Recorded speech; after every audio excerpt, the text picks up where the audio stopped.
Добър вечер, уважаеми зрители! Вие сте с извънредното предизборно студио на телевизия Видин. Масовият старт в изборите за президент, кметове и общински съветници вече приключи. Категоричните победители с над 50% от гласовете на избирателите са известни, но те са малцинство. В 5 от 11-те общини на областта има кметове. В останалите 6, включително и Видин, предстои втори тур – балотаж в неделя, 30 октомври. Както всички вече знаете, за стола на градоначалника в областния ни град ще спорят представителите на БСП и ГЕРБ. Това са Герго Гергов и Владимир Тошев. Очакваме ги тук в нашето студио на живо да дебатират за проблемите на града и пътищата за тяхното решаване. Сега обаче искам да спра вашето внимание върху факти, които показаха недобра организация на изборите, некомпетентност на част от членовете на секционните избирателни комисии, над 3200 невалидни бюлетини само в избора за кмет и общински съветници във Видин. Тези факти и други нарушения дадоха основание на независимия кандидат за кмет на Видин Ирена Александрова да подаде жалба в административния съд и да иска да бъдат обявени за недействителни резултатите от местните избори в общината. Какво ще решат съдиите, предстои да видим. А сега сме подготвили репортаж за най-фрапиращото според нас в тези факти. Това, че около 3000 души по данни на отдел гражданска регистрация и административно обслужване в Видинска община не успяха да упражнят своя вод за избор на кмет. Причината е, че след престой в чужбина не са заявили в общината своя настоящ адрес във Видин. Сред тях обаче има и такива, които с изненада разбират, че са живяли в САЩ или Испания, без никога да са виждали тези страни. Техническа грешка, човешка намеса или просто абсурдите на българските институции. Вижте разказът за един такъв куриозен случай.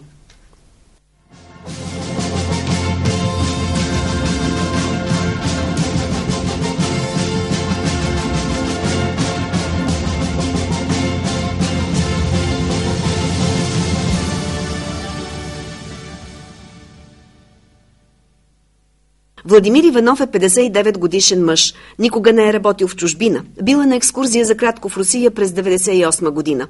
Иначе от своето раждане до сега той си живее и работи в Видин. Когато отидох да изпълня своя граждански дълг, с изненада научих, че не фигурирам в списъка на избирателите за местни избори. Защо? Оказа се, че съм бил наскоро в чужбина и ме изпратиха към Есграон. Там ми казаха, че съм бил в Испания, страна, която никога не съм посещавал и която мечтая да посетя. След това те казаха, че получават информацията си от полицията, а началника на паспортна служба ми заяви също, че съм бил в Испания и това трябва да се провери по надлежащ начин в моето заявление за лична карта. Оказва се, че такава информация не съществува и сега ми предстои да се регистрирам по настоящ адрес, без да съм го напускал. Отидохме с Иванов до служба ГРАО в община Видин, за да подаде заявление и да се регистрира от адреса, на който е в момента, пак на същия адрес, защото това е фактическото положение. Разбрах, че макар че подавам адресна карта от адреса, на който живея, на същия адрес, ще бъда регистриран от днешна дата, но в тяхната база данни ще продължава да фигурира, че идвам от Испания. От настоящ адрес в Испания. В разговор с Силвия Митова, началник служба гражданска регистрация и административно обслужване в община Видин, ни беше обяснено, че настоящият адрес на Владимир Иванов е променен на 29 март 2010 година. Информацията е дошла от МВР, сочат регистрите на общината. С други думи, когато Иванов е подал заявление за изваждане на нова лична карта и паспорт, се е случила промяната. Справка в паспортната служба във Видин показа, че в заявлението на гражданина не е посочен такъв адрес в Испания. Тогава как се е случило това? Остава мистерия. За съжаление, случаите не са един и два, а десетки. Тези хора без основание са лишени от възможността да упражнят правото си на глас на местните избори. Никой обаче не признава грешка. Топката се прехвърля от едната институция на другата, в случая Община паспортна служба. Впрочем, нищо ново за нашата действителност. Има потърпевши, но виновни няма. До кога някой няма да си върши работата съвестно и отговорно, питаме ние. И накрая нашият съвет. Граждани, проверете задължително настоящия си адрес. Може да се окаже, че живеете не във Видин, а в Зимбабве, например.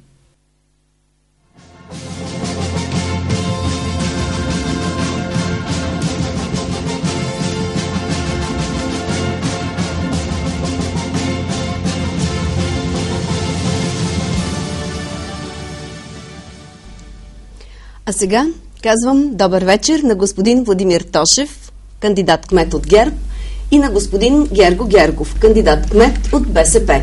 Както знаете, уважаеми зрители, според тегленият жребий, пръв на въпросите ще отговаря господин Тошев, а след това господин Гергов.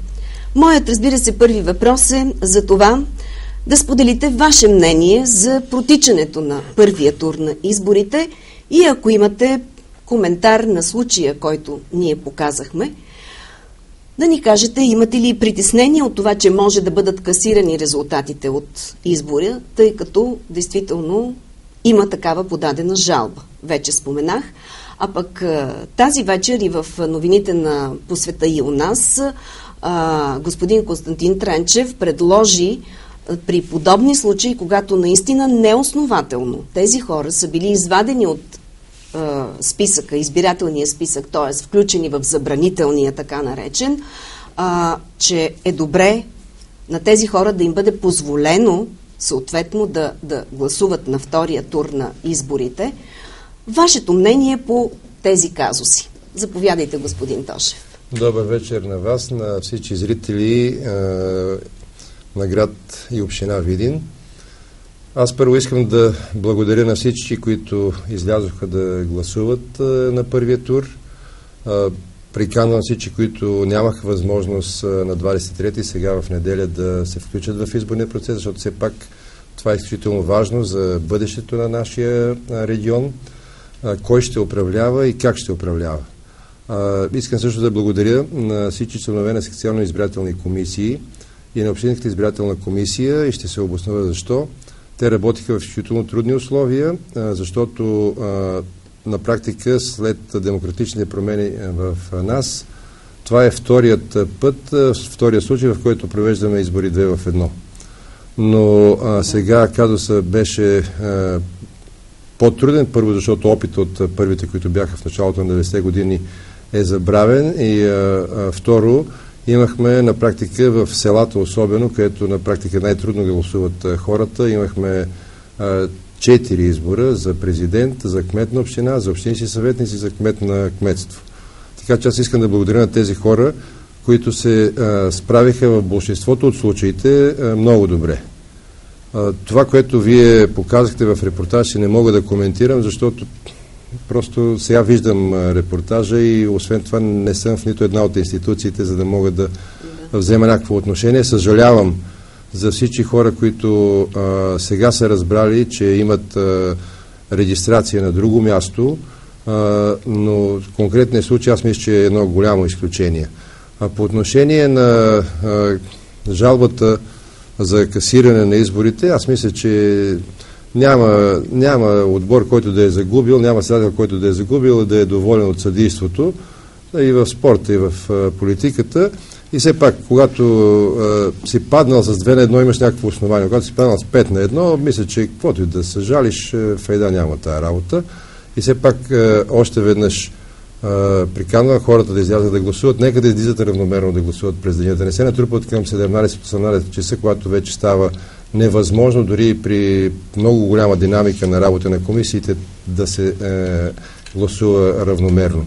Нека всички да излязат. През целия ден има възможност да се упражнят правото на глас. Но обикновено има такова време, което се оказа подходящо за повечето от тях И може би пак, надяваме се, разбира се, нещата да минат по-гладко и по-лесно този път. Този път бюлетините ще бъдат по-малко, само по двама кандидати за двата вида избори. Така че и комисиите вече имат опит, и хората вече се научиха, че не трябва да се струпат в края на деня.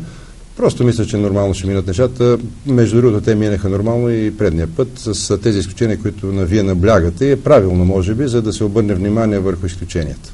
Да, важно е, наистина, това е основно конституционно право и изведнъж човек е лишен. Аз сигурно също бих протестирала и бих била много ядосана, ако това ми се случи. Добре, заповядайте, господин Гергов. Добра вечер, уважаеми зрители. Добра вечер, госпожо Каменова. Изглеждате чудесно днес. Добра вечер, господин Тошев. Искам да кажа, че изборният ден наистина беше много сложен и тежък. Искам да благодаря от мое име на всички граждани, които отидоха и дадоха гласа си. Искам да благодаря на всички тези хора, които работеха почти 24 часа, за да може все пак тези избори да минат под някаква форма. Факт е, че има много недоволство. Факт е, че държавната машина работи. Факт е, че тези избори бяха организирани по изключително сложен начин. Смея да кажа, че до голяма степен хората, с които се срещам, твърдят, че тези бюлетини бяха изключително дълги, тежки и сложни. Самия начин на гласуване, точно в квадратчето, точно с хикс, допълнително утежняваше, може би, процеса по обработване на бюлетината и по реалното даване на глас на хората. Да, ще ми се ще да мисля, че това не беше насочено към по-възрастните хора, които не довиждат, които имат така треперещи ръце, защото смятам, че всеки един има право на глас. Това, което видяхме в репортажа, наистина е смущаващо. Надявам се, че наистина е техническа грешка, не е злоупотреба с държавно положение. Власт въобще не искам да мисля в тази посока. Но самия факт, че има такива несъответствия, са притеснителни и би трябвало да се обърне внимание. Това, което господин Тренчев е предложил, аз смятам, че наистина Пенчев ме поправят, наистина благодаря, господин Пенчев. Омбудсмана, да, моя е грешката. Това, което е той е предложил да се гласува на тези хора, да им се позволи да гласуват на втори тур. Наистина смятам, че е разумно решение, въпреки че те са ощетени и едно такова разрешаване пък би означавало категорично, че те са ощетени. Така че въпросът е много спорен. Що касае касиране на изборите, не мога да коментирам тази тема. Хората, които са подали жалбата, вероятно имат своите основания, те са ги написали. Органите, които ще се произнесат, не сме ние и затова предпочитам да не коментирам това нещо. Откровено казано, аз смятам, че изборите минаха в някакъв порядък. За съжаление, много сложни, много трудни и изключително бавни. Излиза логичния въпрос, при положение, че толкова бавно върви, защо няма повече тъмни стаички? Примерно да са две. Пример. И се питам, ако пък всички хора, защото избирателната активност е била около 42%, ако беше 100%, ние 48 часа ли, реално щяхме да даваме гласа си. Нали, това малко мен лично ме притеснява като начин и като подход. Но пък вие сте прави, наистина хората трябва да излязат рано, наистина трябва да дадат гласа си, да не чакат последния момент, защото когато ние не си подредим деня, не можем да се сърдим на другите, че са ни го отнели. Да. Добре, нека да кажем, вие сте фаворитите в първия тур. Спечелихте по над 5000 гласа. По-точно, нека да ги цитирам все пак, защото е важно. Разликата е от 2%, не е много голяма. Господин Тошев има 5943 гласа, а господин Гергов 5470. Може ли да се каже, че сте доволни от това, което постигнахте на първия тур, господин Тошев? Щях да съм напълно доволен, ако бях постигнал 50,1 глас отгоре. Да. В съвсем сериозен аспект аз съм доволен от резултата по принцип в изборите, защото мисля, че това, че с господин Гергов сега сме тук, отразява действителното положение и настройките в региона. макар че лично за мен имаше така едни изненади, постигнати от други кандидати, от други на практика несъществуващи партии и формации. Това обаче ме амбицира и в тези няколко дни, които бяха между първия и втория тур, се опитах да разясня на хората, че наистина е важно да чуят посланията ми, да ме разберат добре и да направят своя избор, така че след това да могат и те, с гласа си подаден в неделя, да поемат своята отговорност за развитието на общината. Мисля, че това е нормално, това е за демократичното задължение на всеки гражданин да поеме в един определен момент своята отговорност, да не натовари нас с изпълнение на задачите през следващите 4 години. Да. Господин Гергов, вие доволен, недоволен, по средата? На първо място аз благодаря за оказаното ми доверие, тъй като аз не съм политик, не говоря политически и за мен беше изключително, как да кажа, изключително интересен процес. Аз се запознах с много хора, те станаха мои приятели и смея да кажа, че нито един ден в тази кампания аз не проведох под някакви политически лозунги, даже напротив, винаги говорих много лично на хората, винаги се обръщах с цялото си сърце към тях и разбира се получих тяхната подкрепа. Разликата е малко по-малко от 2%. Аз може би като финансист съм малко обременен в това отношение, но на тези избори се получи много интересна статистика. На практика гражданите, жителите на община Видин, дадоха своя вод, който свой вод определя 77% против управляващата партия. На практика. И то може би не толкова към управляващата партия, по-скоро към местното управление, защото ние говорим за местни избори. Какви са причините, за да дадат по този начин гласовете си? Всички ние вече многократно уточнявахме. Факт е наистина, че общината е в тежко финансово положение. Факт е наистина, че за да се стигне до това тежко финансово положение, участие имат пряко хората, които управляват тази община. За съжаление, аз чух, че основният виновник за създаденото положение е господин Видов. Но аз не мисля, че е само той. Аз си мисля, че това е целият екип, който участва в управлението на общината по него време. Още повече, че моят опонент е бил 2 години председател на Общински съвет. Аз се поинтересувах правомощията на председателя на Общински съвет.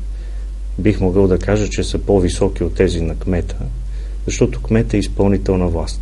Той изпълнява онова, което председателя и Общинския съвет гласуват и вземат като решение. Така че в случая наистина гласа на хората, тези 77% против това управление, е най-общо казано една атестация за добре свършената работа.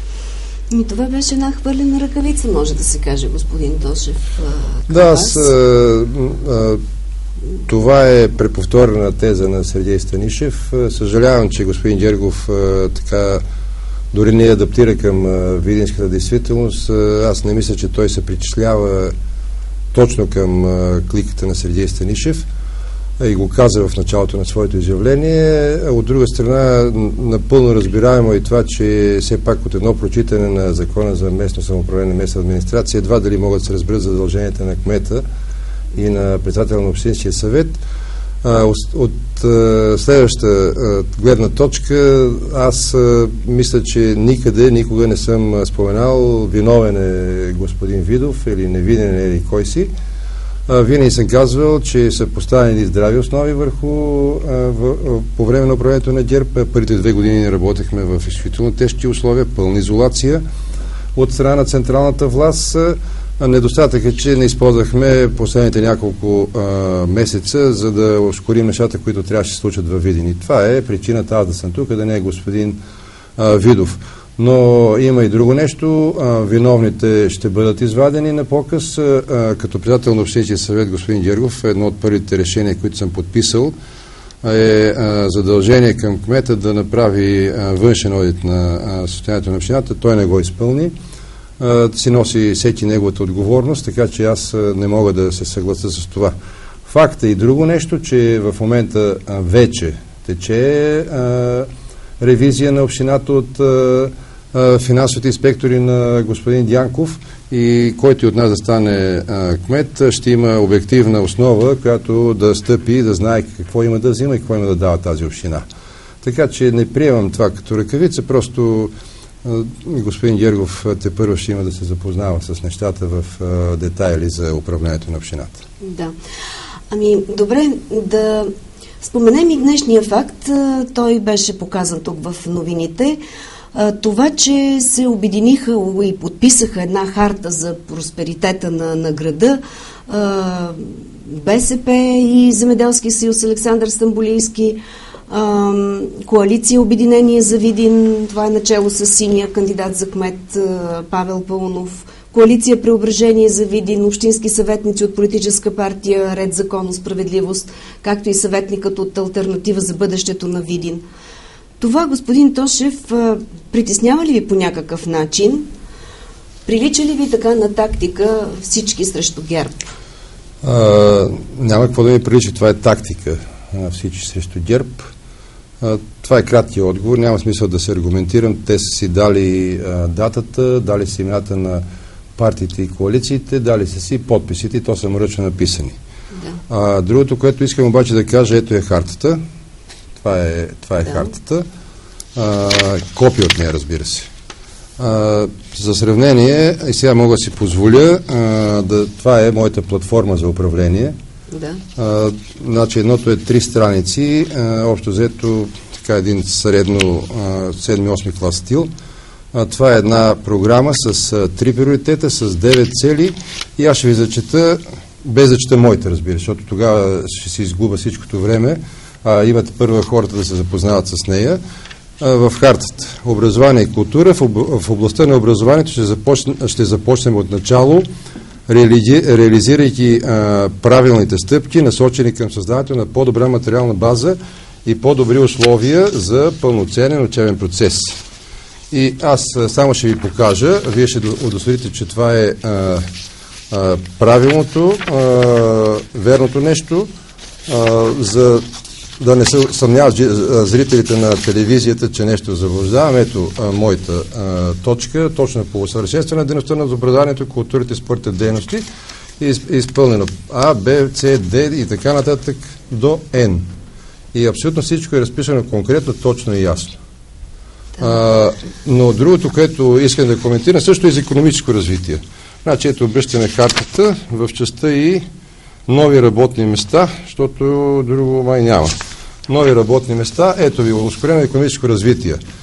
Половин страница, още една цяла страница и още половин страница и всичко е с точки, с ясно разписани ангажименти. Но по-важното е да се знае, че тук аз мисля, че още с преамбюла на описаните партии извинявайте за израза, тюрлюгювеч. Защото не виждам как от левия до тъмнодесния сектор на политическата ни действителност могат да се обединят хора, които по едно изречение да синтезират своите цели в всичките социални, икономически така нататък дейности. Докато и това ги ангажира с подписите им. И аз това няма да го оставя за вас, ако искате ще ви дам копия, защото искам да го имам. В тази програма за управление, която аз съм развил, абсолютно всичко е дадено с конкретни дейности, с конкретни срокове и най-важното, като офицер от армията, има и осигуреност. Защото заповедта може да се изпълни тогава, в случая решението, предложението за управление може да се изпълни тогава, когато е осигурено и с ресурси, и с хора, и с възможности. Така че съжалявам всички останали и поздравявам господин Гергов, който така доста, и неговия щаб, разбира се, които доста умело вкараха едни хора, които вече сигурно съжаляват, че са си сложили подписите под тази харта. Обвиняват ви, значи, в това, че некачествен документ, неща, които са твърде общи, може би неконкретни и един, да не кажем, непочтен съюз, може би. Аз искам да се върна малко по-назад в разговора, защото мисля, че е редно да се каже. Чух едно така лекичко обвинение, че съм прочел за пръв път закона. Може и да е така. Не може и да не сте много. Не, просто го потвърлихте, сякаш нямам опит. Наистина нямам опит в това отношение, но пък искам да ви уверя, че преглеждайки така нещата, вие сте участвали доста активно в управлението на община Видин. Казвам го категорично. И резултатът от вашата работа е на лице. След това 2 години вие бяхте народен представител, независимо от коя партия. Всеки народен представител трябва да отстоява гражданското мислене, трябва да отстоява града си. Аз мятам, че тук има сериозни проблеми. 22 милиона задължения. Тема, може би... Не, аз просто искам да го кажа. Аз ви слушах, не ви прекъсвах. Вие достатъчно неща наговорихте. Така че 22 милиона задължения. Изнесени структури. Града ни на практика е подложен на геноцид. На практика. Много е тежка ситуацията. Вие споменахте, че повтарям думите на господин Станишев. Аз повтарям думите на целия град Видин. Това е истината. Така че нека да не се заблуждаваме, че има някакви лични нападки или че ви давам оценка на работата. Оценката е видна. 77% против. Да, и първо място в изборите. Що касае харта за Видин?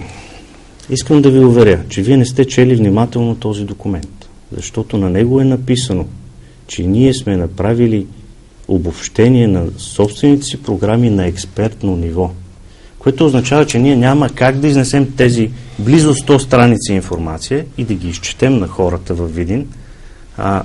Ние направихме един документ, който е съставен на базата на гражданско мислене, защото 77%, господин Тошев, са срещу вас.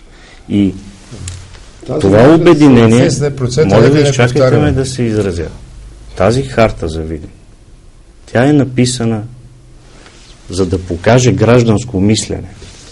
Това, с което аз започнах пресконференцията, е, че проблемите на Видин наистина нямат цветове. Това, в което вие се опитвате да ни хвърлите и да хвърлите всички граждани на Видин, е, че видиш ли, има някакъв политически картел. Само вие можете като офицер да правите, вероятно, такива картели и да изпълнявате заповеди. Всъщност, вие не изпълнихте заповедта и клетвата си. Вие не изпълнихте клетвата си. В армията няма картели. Нито като председател на Общинския съвет, защото 22 милиона задължение е признак на, според мен, не до там добро управление. Вие сте и депутат, изнесени институции. Аз бих искал още малко за харта да поговори господин Геров, но явно няма какво да каже, защото напротив, този документ, ако е експертна работа, уважаеми съграждани, много ви моля, елате утре в моя офис, аз ще дам на всеки, който желая, да видите как работят експертите, които трябва след време да подплатят с документи господин Гергов и неговата администрация, ако вие го предложите за кмет.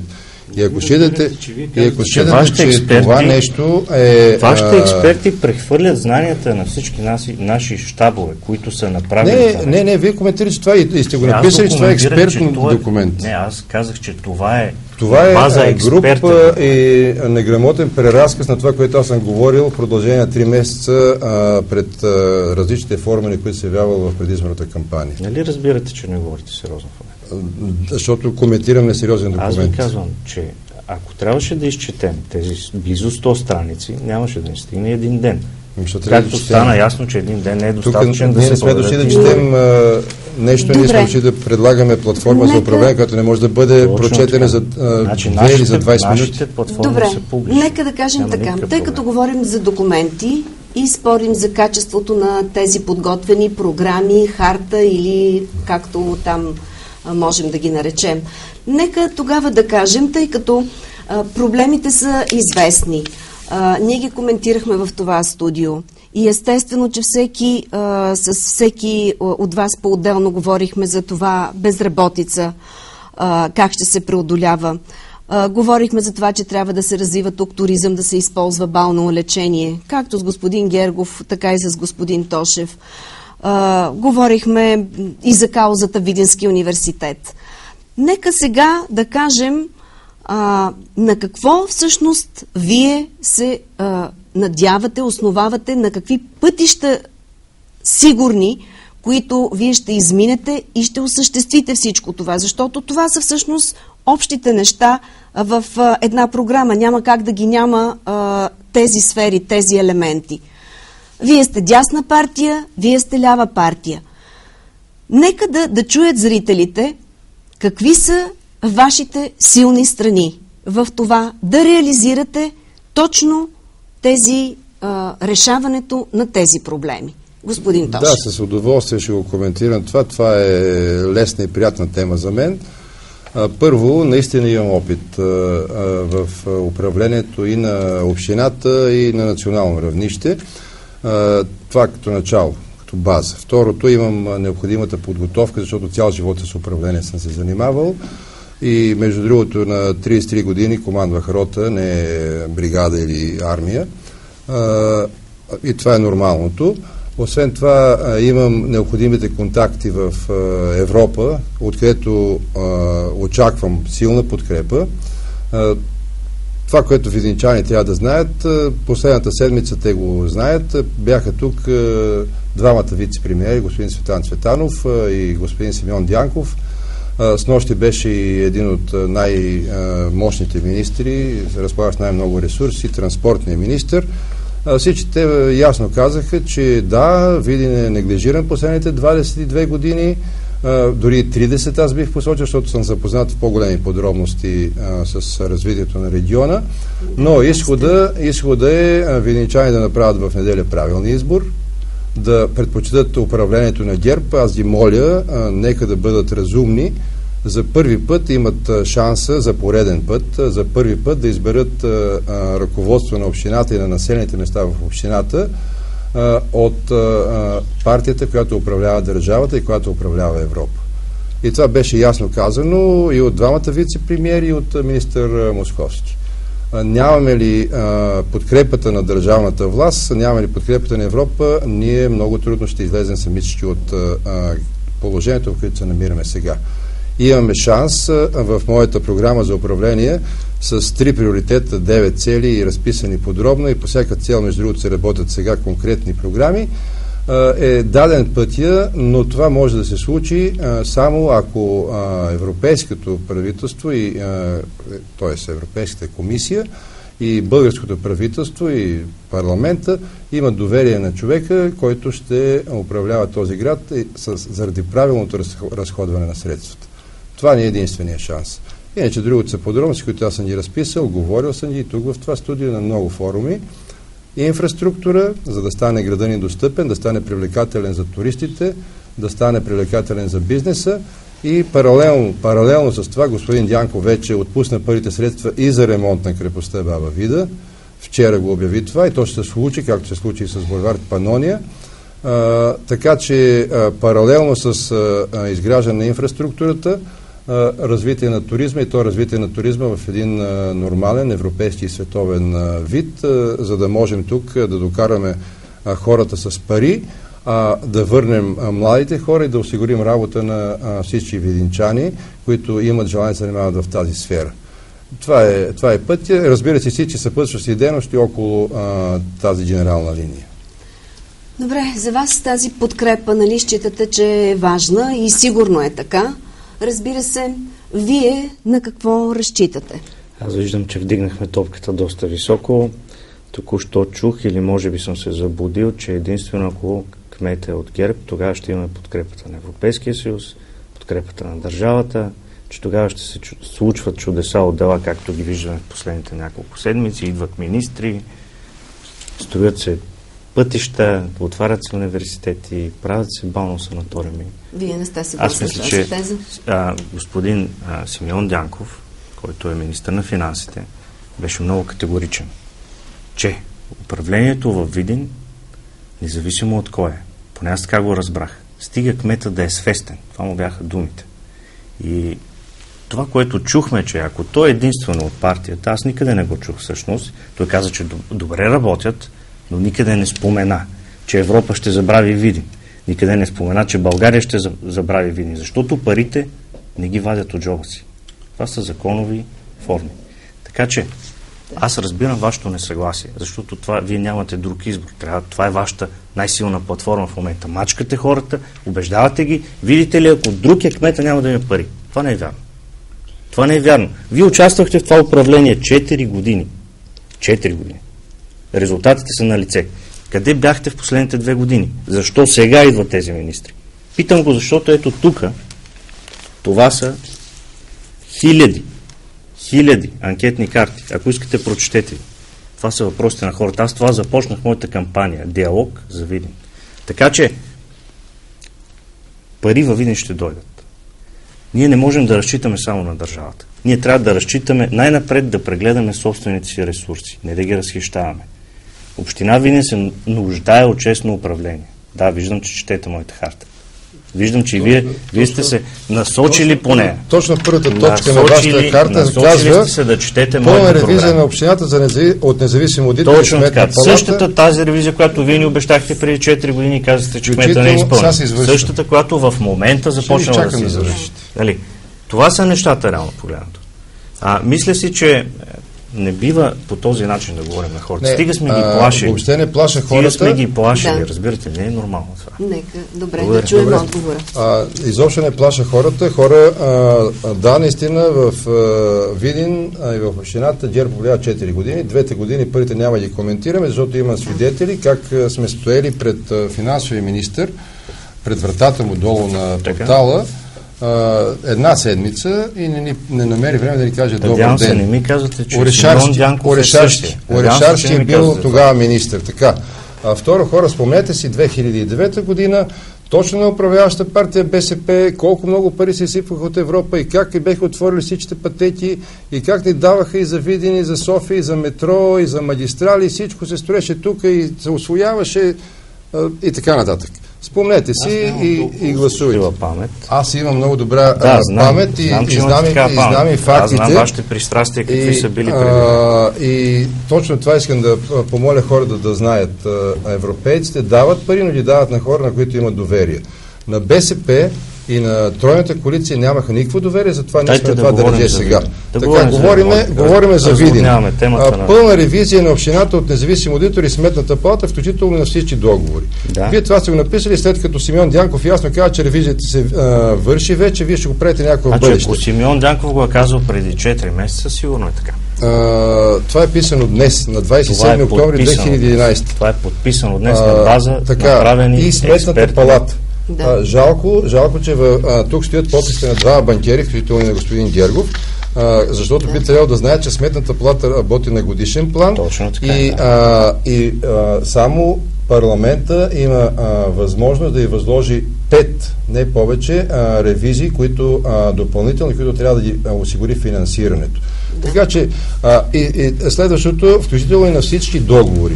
Жалкото е, че има подписите на юристи, защото финансовите ревизори не могат да ревизират договори. Това са юридически експерти, които трябва да го направят и между другото имам готови екипи и финансисти, и юристи, и по европейски фондови и програми национални и така нататък, но не искам да коментираме повече хартата. Значи, пак казвам, хартата е едно обединение. Хартата първо това, което той казва, се хваща за думи. Благодаря. Обединяват се Кои? Българска социалистическа партия, Земеделски съюз Александър Стамболийски, Преображение за Видин, което е доста СДС, земеделци, радикали, мисля, че имаше Обединение за Видин вече ред за пъстра е политическата картина, определено. Обединение срещу ГЕРБ. Причината е само една. Ние сме изпаднали в състояние на геноцид. И единственият начин да излезем от ситуацията е заедно. А защо считате, че аз не бих се присъединил, ако има кадърен документ? Аз въобще не знаех за това и не съм бил поканен. Пак говорим за кадърността на документите. Нали разбирате, че това е харта? Аз не знаех, това не е програма, това не е платформа. Разбирате ли? Мислите ли, че аз не искам да работя за Видин, защото аз след факта разбрах, че... Имахте шанса да го направите. Кое? Да работите за Видин.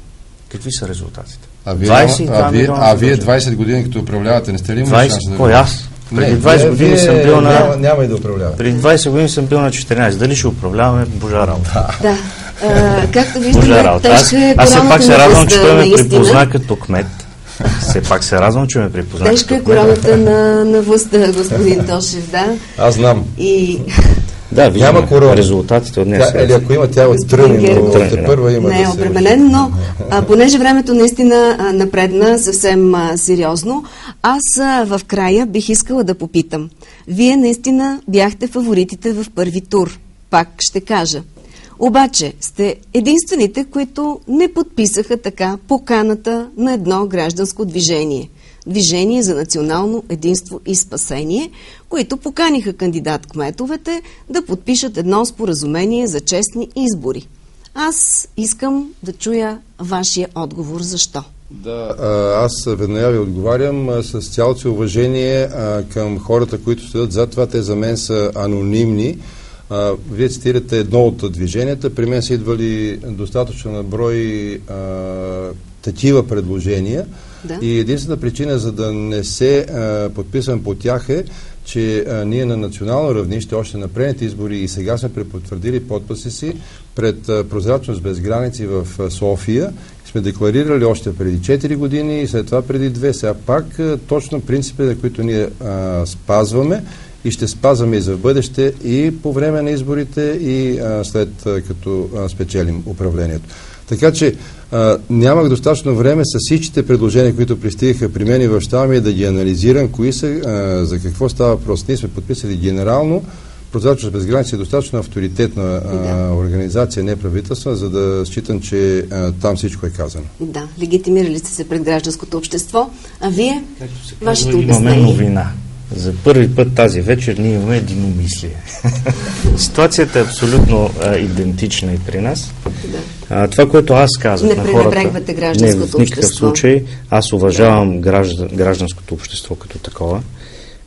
Аз изчетох техните документи и разговарях дори с техни представители, на които заявих, че ние сме абсолютно прозрачни. По всяко време, съгласно формата на закона, могат да дойдат и да ни проверят. Така че нещата са категорични. Ситуацията е същата. Иска да заповяда. Да. Имаме новина. Ами добре. Мисля, че така нашият разговор и нашият дебат върви към своя край. Затова аз предлагам сега всеки един от вас, разбира се първо господин Тошев, имате вашите 2 минути да кажете на нашите зрители защо в неделя трябва да изберат за кмет на Видин вас. Уважаеми съграждани, наистина настоятелната ми молба е излезте и гласувайте в неделя. С това вие ни възлагате задачи на този, на който изберете за 4 години. Това е много важно. Защо да изберете бюлетина номер 2? Защото тогава Видин за първи път от 22 години ще има шанса да има управление в населените места, в града, с идентичност и програма, и език, и разбиране, и екип, които са в София, в правителството, в Народното събрание, в президентството и в Европейския съюз. Това е шанс уникален. Моля ви, нека да не го проиграваме. Това ще ни даде изпреварващото развитие, което ние се нуждаем, което всеки от нас се нуждае, за да бъдем не само географски най-близкия град до Европа, а да бъдем и един град, който да бъде наистина европейски, с всичките дадености, които притежава, развити по нов начин. Благодаря ви. Да, заповядайте, господин Гергов. Благодаря, уважаеми съграждани. Това, което искам да ви кажа, е, че ние, на които вие гласувахте доверие, ние, на които вие гласувахте 77% доверие, ние пренебрегнахме партийните интереси. Ние казахме, че Видин, проблемите на Видин нямат цветове. Нашите екипи наистина са изготвили и работят вече по изключително стойностна програма за развитие. Нещата при нас са простички и затова хартата е толкова кратка, но зад всички тези определения стои много работа. Това, което искам да помоля в неделя, вие ще държите властта в ръцете си. Моля ви, отидете и гласувайте. Кмет не се назначава. Кмет се избира. Така че в този ден отидете, вземете властта в ръцете си и я предайте нататък. На тези, които са по-достойни. Тези, на които вие вярвате. Тези, които ви гледат спокойно в очите. Така че отново ви приветствам за това, което направихте, за търпението, което имахте на предходния избор. Идете, направете вашия глас, дайте вота си и нека по-добрия спечели. Чудесно. Аз ви благодаря наистина, че бяхте в нашето студио и се надявам, че зрителите сме помогнали на зрителите да направят своят избор. Чухте, уважаеми зрители, дебатът между двамата претенденти за горещият кметски стол на Видин. Нека и аз да кажа. Гласувайте в неделя, за да имаме право след това да изискваме, да благодарим или да критикуваме. Защото в нашето динамично и сгъстено време 4 години ще отлетят бързо, но могат да се случат за това време много неща и се надяваме те да бъдат добри. Нека изразим своята позиция, защото съм сигурна, че много от вас обичат Видин и ще работят за доброто му бъдеще. Това е важно за всички нас. Спокойна вечер!